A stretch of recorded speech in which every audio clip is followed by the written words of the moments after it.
Hi, today we're going to be talking about the first 1,000 days of retirement, and you can get your retirement clarity session with Alex and I right here, Financial Detox and IDA Wealth. Click the link below to get your profile started, and we look forward to talking to you.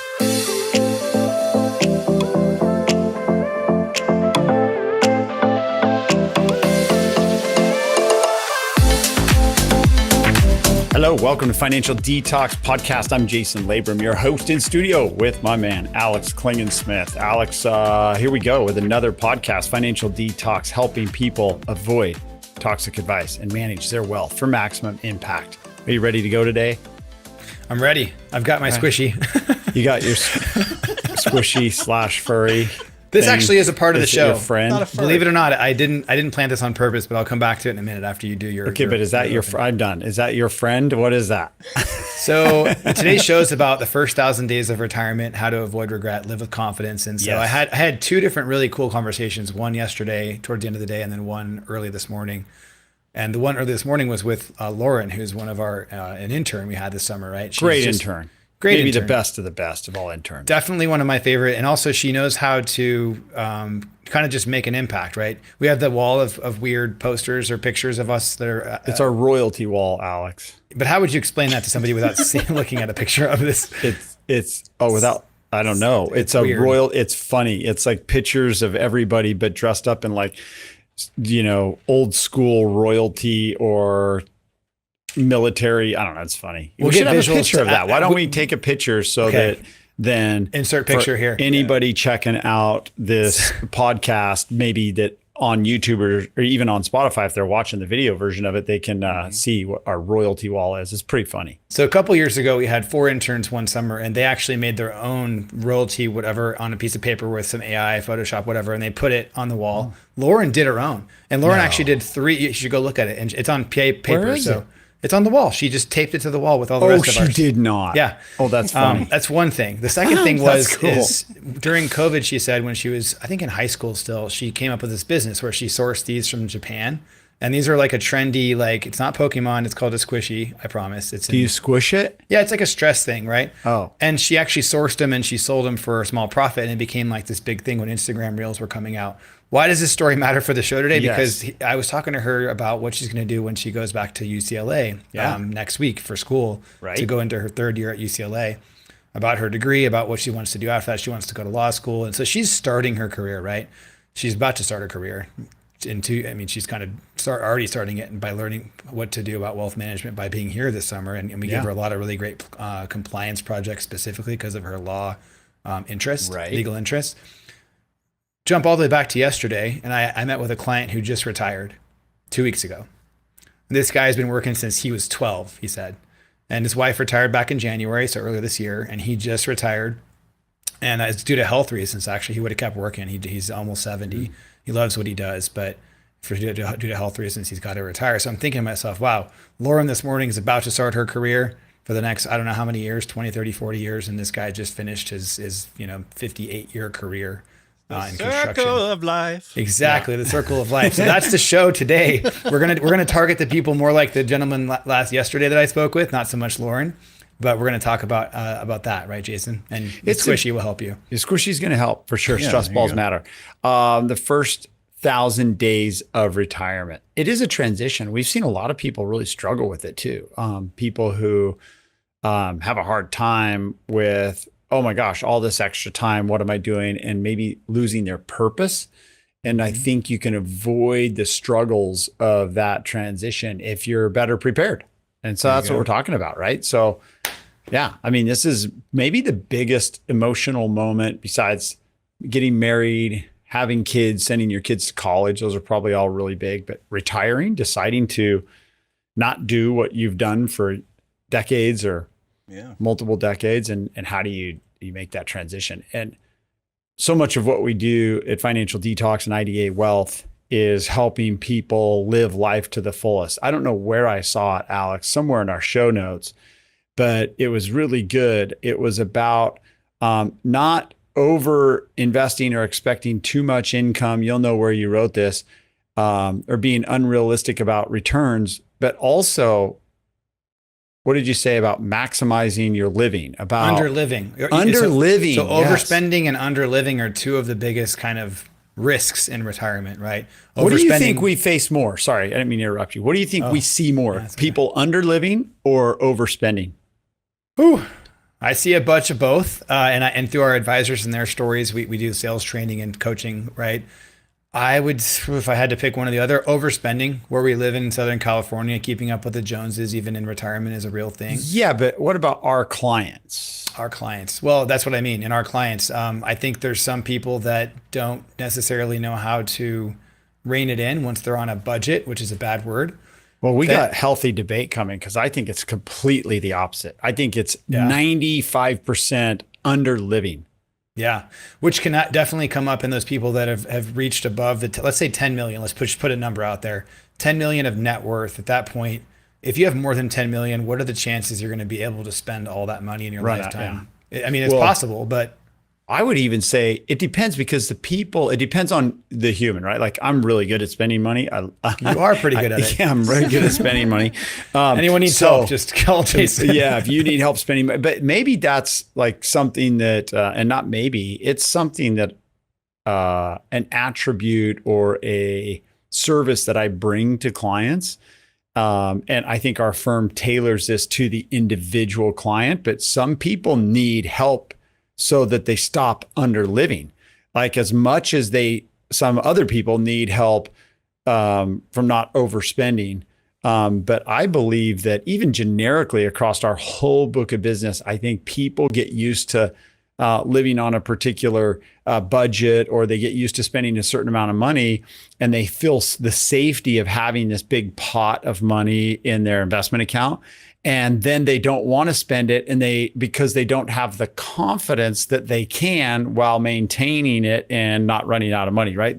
Yep. It's a weird fact, but repeated and sourced all over the place is that people tend to fear running out of their money more than they fear death. It's it's the number one thing that people are scared of in retirement. That's crazy, because I think a lot of people who fear that, they literally, unless they just went bananas, right, and started buying private jets or whatever, but they're not going to outspend their money. If you have a good financial plan that's cash flow based, that's running probability analysis, that's running historical volatility plus future expected returns and expected volatility, and that's updated regularly, suffice to say, a very sophisticated cash flow based planner, you can know with not certainty, because nothing is totally certain, but you can know with a high degree of confidence what your maximum spending is. And then you can live a life of abundance, which we're called to live a life of abundance, whether that's philanthropically or hobbies or whatever it is. But that is where I think we thrive for people, is helping them realize their maximum financial capabilities and lifestyle. Easier said than done, though. I mean, so you and I, we've never retired before, right? So just because you show me a bunch of data and statistics, and I'm pretending like I'm the retired person right now, not me right now. Okay. Role play. Role play. One of my favorite clients, he's since passed away, Carlos, but he gave me this advice as an early 30s Carlos. Advisor. Yeah, you met Carlos. After doing everything you just said, showing him an amazing, beautiful, interactive, comprehensive, detailed financial plan, an investment portfolio that was diversified, well rebalanced, through volatility, all the things that we do. Yes. It's probably 3 or 4 years into the relationship, and he said, "Alex, thank you for the amazing work you and your team have done here. I love it. I feel confident. You shouldn't give people advice on retirement because you've never been retired." I said, "Okay, what should I do? What should I do then?" He's like, "Well," and then he gave me this book, this Purposeful Retirement book that one of his friends had actually given him. It's written by Hiram W. Smith, who's part of the whole Franklin Covey group of people that came together and did the planners and the organization and all that. But it's a really awesome book that has nothing to do with money, it has to do with purpose. And his point is that, sure, you can put all the numbers and things together and you can show me that, like, statistically speaking, I will not run out of money, but that's not what really matters. And so to be able to actually give that advice, you have to live it and do it. To do it really well. Fortunately, that was many years ago, and now since building this firm, together with all the great people we have here, over 50% of our clients are retired. That's over 500 or 600 households of all different ways, shapes, and forms. And on the average year, I think we walk at least 20 different people into retirement, right? successfully. Yeah. Well, and I think that's why we're very well qualified to advise people on retirement, because we've seen people who've retired really well with great purpose. Yeah. And we've seen people retire poorly with not purpose and stressed and everywhere in between. So by having 500 or 1,000 different experiences, we might be the best retired people in the world, even though we've never retired. No.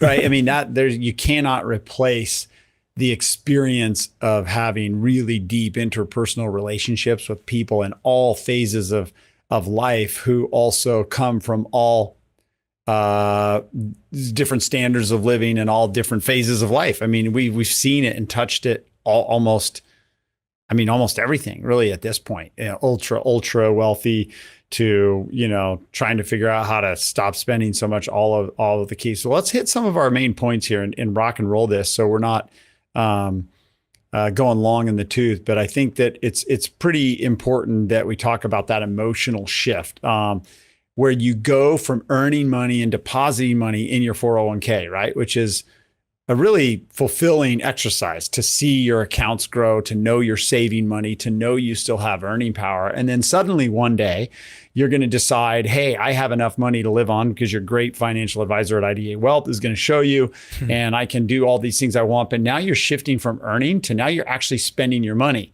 And I think that a concept that really works for me to conceptualize and to then hopefully describe in an analogy is you got to think of your portfolio, all your investment assets, your trust or your joint accounts and your IRAs and your Roths. You have to think of that is now providing you a paycheck. Your paycheck comes from that pool of money. That pool of money is the collection of all your labor and all your savings and all your due diligence and all your wisdom. And that is now going to pay you. And roughly speaking, you can do the sequence of returns, which we're going to talk about in a bit, but 4%, 5%, maybe 6%.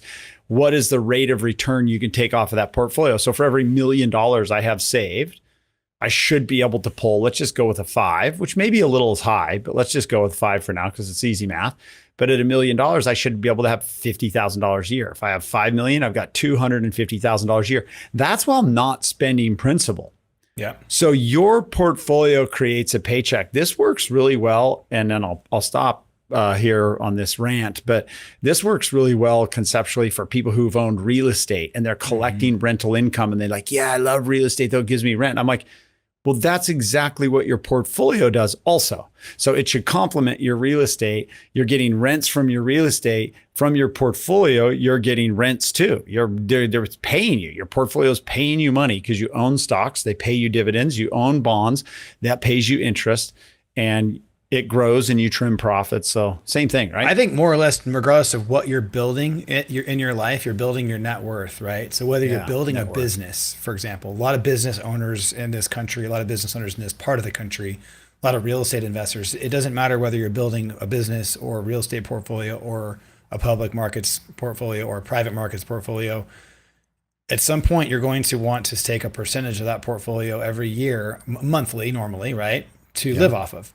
And that's the point. And so just the mindset shift between I'm building versus now I'm not building anymore, probably. Now I'm hoping that it continues to grow because I'm investing really well and diversified, but now I'm pulling a sustainable withdrawal rate from it and I'm not building anymore, which is fine. You've earned it. You don't have to build your entire life. You can rest now if you want and do other things with your life. That's the shift to purpose. What's your purpose now if you're not doing the thing you used to do every day, all day for 40 years?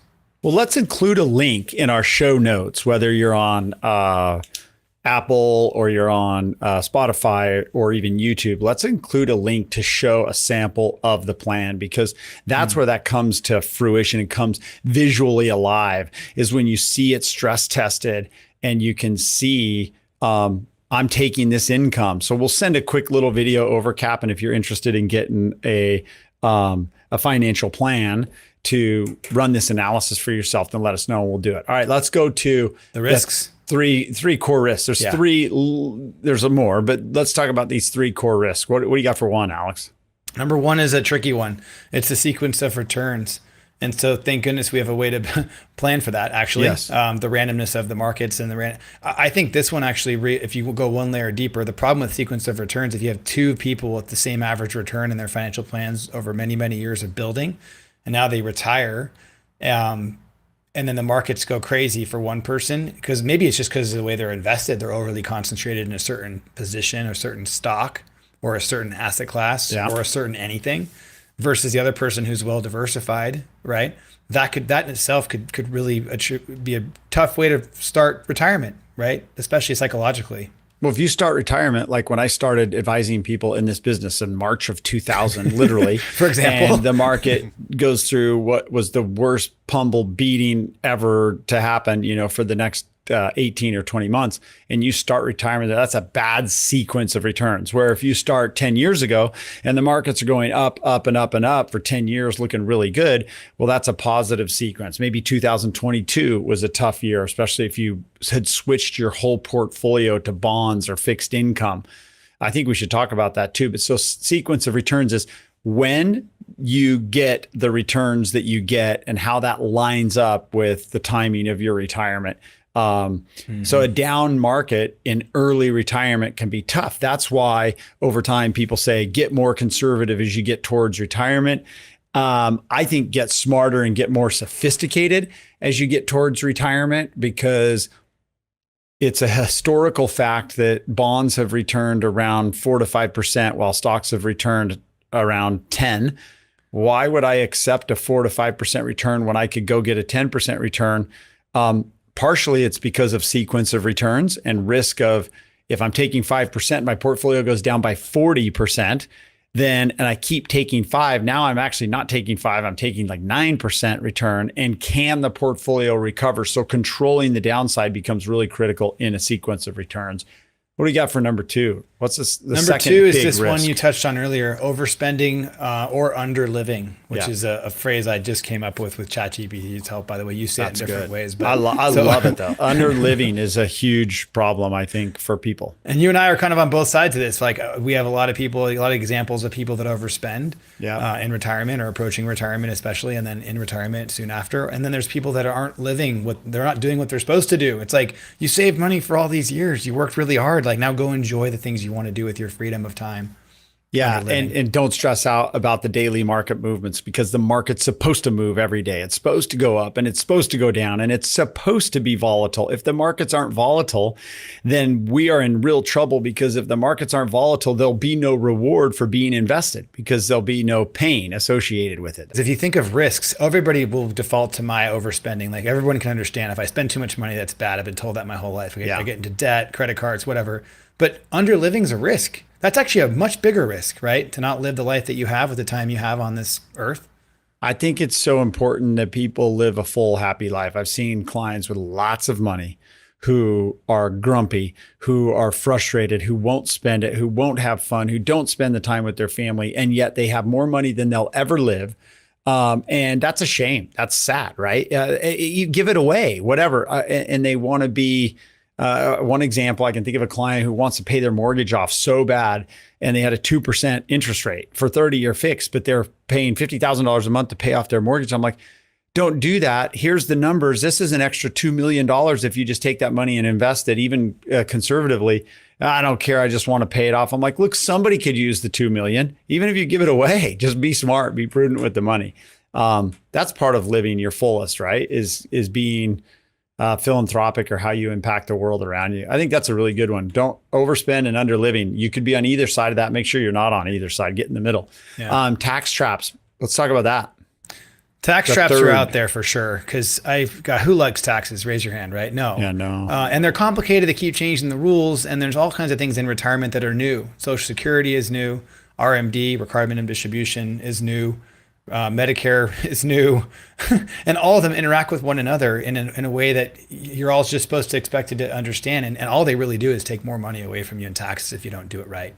But you can plan for this. And one of the things that happens on a financial plan that's done well is it's including cash flow. See, unfortunately, in the financial planning world where you have an advisor, most advisors use what is called a goal-based planner. And so it's not interrelated. It doesn't interrelate all aspects of your money. A cash flow-based planner does more. It takes into account cash flow, the tax consequence of money in, of money out, of having a buy-sell event, the taxes on your portfolio as you withdraw money. And what happens is, if you have over a certain income, the tax you pay on Social Security goes up. If you have over certain income, the taxes you pay on Medicare goes up. So by managing that and looking at not only your taxes you're paying from a tax bracket, but also from a total tax dollars, you can save yourself and make a lot of money. This ties really big into Social Security planning, and the right Social Security planning can make a huge impact on when you want to start taking social and how you want to start taking it in relation to other assets. And taxes become absolutely critical. Alex, I got to throw this in because taxes are on my mind with this. We've been studying this strategy for managing money where we really utilize tax loss harvesting heavily, so much that we actually go long positions in a portfolio and short positions in a portfolio. Short is when you're selling a position today, hoping to buy it back later. You do this because what happens is you create massive opportunities for tax loss harvesting while the portfolio still does well over time. And there were some numbers I looked at yesterday on a sample that we're building for a client where $1 million invested over 15 years. This is hypothetical, so I'm not guaranteeing any results here. But the $1 million portfolio over a 15-year time frame created $10 million of losses while growing at 3% per year, better than the S&P 500 index. 1 million does 10 million in losses. Yep. Over 15 years. Wow. Unbelievable. So think about the tax benefits that you basically have just sheltered so much money and any gains from taxes. So there's really cool things you do to apply into the tax traps. Number 3 on the core risks of retirement, things you can do to mitigate taxes if you invest wisely and intelligently. Yeah. Before we switch gears to the next step here, I think this is probably, there's more than these risks. These are just 3 ones that kind of come to mind when you Google it or research it on your own. That's why a lot of people hire an advisor when they're about to retire, is because it's scary, and it should be. And even if you already have an advisor and you're like 5 years out from retirement, let's say, you're starting to think about it and plan for it financially, at least, good job. But if your advisor is not kind of using these words and asking these questions and imploring you to find out what your greater purpose is, and also making sure you have a very well-designed portfolio and financial plan to navigate those, especially those first couple years of retirement, you should definitely get a second opinion, because it is really important. It can be the biggest mistake you make to retire without help or with the wrong help. I think that is a perfect place to talk about how all advice is not created equal, right? There are distinctly different qualities of financial advice that can be presented to you. And I think first thing people should be doing is looking for somebody who operates as a true full-time fiduciary. That means they're not really affiliated with broker dealers. They're an RIA, registered investment advisory firm is where they work. They're legally bound to not only operate in your best interest, but also disclose all forms of compensation. There's a firm that'll remain nameless now that I know for a fact really well, and we're just working on bringing over an account from that firm. But the advisors get paid if they sell enough product in 3 different buckets, and those buckets depend on what the firm's doing. And if they do that, if they sell enough product in those 3 buckets, then they get to go on really big recognition trips all around the world, luxurious $10,000 and $20,000 trips, right? And they do that because the firm is making a lot of money on those particular products, all totally undisclosed to the client. Literally, the client has no idea that the advisor is selling them these particular bonds or these particular mutual funds or these particular annuities, trying to fill up their 3 buckets of their sales goals. All the while, the firm is getting paid a bunch of money on the back end to push those particular products so that they can then send their advisors on phenomenal trips around the world. This is not good for clients. Like, I would never, being in this business for 27 years, if I knew I was in that kind of relationship, I would run for the hills as fast as I possibly could. I'd be transferring my account immediately. And I think that if you're listening right now and you're going, that might be my situation. You should ask us. We'll help you decide. And if you're with a great fiduciary advisor, we'll let you know. Bless you. If you're with a firm that we know has backdoor compensation and undisclosed compensation, we can let you know that too. It doesn't mean your advisor's a bad person. I'm not bagging on any advisor. It doesn't even mean the firm's a bad firm. It's just the environment from which you want to get advice from. And I think we should think critically about this because the impact can be demonstrable. The same thing goes with a lot of these quote unquote inexpensive or discount firms, to remain nameless, but you think you're going to the cheap or the less expensive place. But those advisors who oftentimes handle hundreds and hundreds of clients, not 50 or 80 or 100, like thousands of clients, those advisors are incentivized dramatically to sell certain products over other products, all while not disclosing it to you, the client. There's a big lawsuit. That sucks. Big lawsuit just hit in the past couple of weeks about one of those firms. I don't know if that's what you're alluding to, but it sucks for the client. And I feel bad for anybody who's there. That's why we do Financial Detox. I mean, it was really born out of when I left big wirehouse type firms that I said, man, there's a lot of toxic advice out here. There's a lot of stuff going on in the financial industry that the consumer needs to get a fair shot at knowing this. The consumer needs to know what's really going on. So I wrote the book Financial Detox, and we started this show. And here we are, how many 260 or 70 shows later, still hopefully helping you make better decisions. Let's keep 242. Going. There you go. Kabow. Wow. 242 shows. Holy criminy. That's a lot of shows. All right. We did 200 of them that were 1 minute each though. Right. No, that's not true. That's not true, Alex. All right, let's wrap it up. I mean, we talked about the 3 core risks. We talked about, first 1,000 days, getting prepared. I think we got a couple more points we could make real quick. Like, what are you retiring to do? I think that's important just conceptually. Like, are you serving others? Are you volunteering at church? Do you have awesome hobbies? Are you going to be the senior pickleball champion, 75 and older? I don't know what it is. That's a goal. That is for me. I love that pickleball stuff. But anyway, so you got to figure it out. You got to have something, have a plan. Just like when you're running a business, if you don't have a good plan and you don't have a strategy and you don't have key metrics that you're measuring, you're probably not going to have a very good business. And I don't think you'll have a good retirement if you don't have a plan there too. Yeah. And if you don't have a plan, your spouse can help you make one. Right. But that's actually a serious one too. If you're married and you haven't started already planning for this, it's really important that you can have that fulfillment when work is no longer there, and your work kind of like relationships, I guess you could say, are no longer there. You're going to have an incredible amount of time on your hands, but the same amount of money, right? Or maybe even less or more, depending on how you're planning for that. So it's really important to think about what you're going to do in your daily activities, not just weekly or monthly or like this year I'm going to do this, but to think about that and fulfillment. What makes you happy? What makes you healthy? What makes your spouse or your significant other also happy and healthy? And so those are things you shouldn't just wing it at all. You should actually start to practice a little bit. Don't wing it. Yeah, don't wing it. Have a practice. And the way you do that is through our IDA retirement clarity session. So we will take you through this retirement clarity session. There's zero cost, there's zero obligation, and you can learn about what we do and learn about advisors, right? 27 years in this business for myself, over 300 years combined experience on our team, crazy amount of experience that we've seen people make mistakes, do things wrong. We've done things wrong ourselves many times and learned from those, and you'll never have to make those mistakes again. But with retirement clarity, which is basically a full financial plan, cash flow base, you will know with confidence what you can do to live your maximum best financial life. And then you can start to really shape your personal desires around it. Like, okay, I have this much money. I have this much financial freedom. That's going to allow me to do blank, blank, fill it in, whatever suits your personal goals and objectives and likes.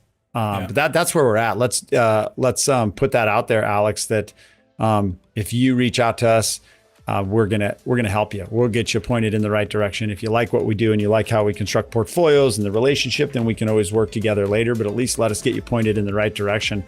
That's what Financial Detox is all about, helping you avoid toxic advice and manage your wealth for maximum impact. As always, thanks for tuning in. Give us a subscribe or a like, and we will catch you on the next show.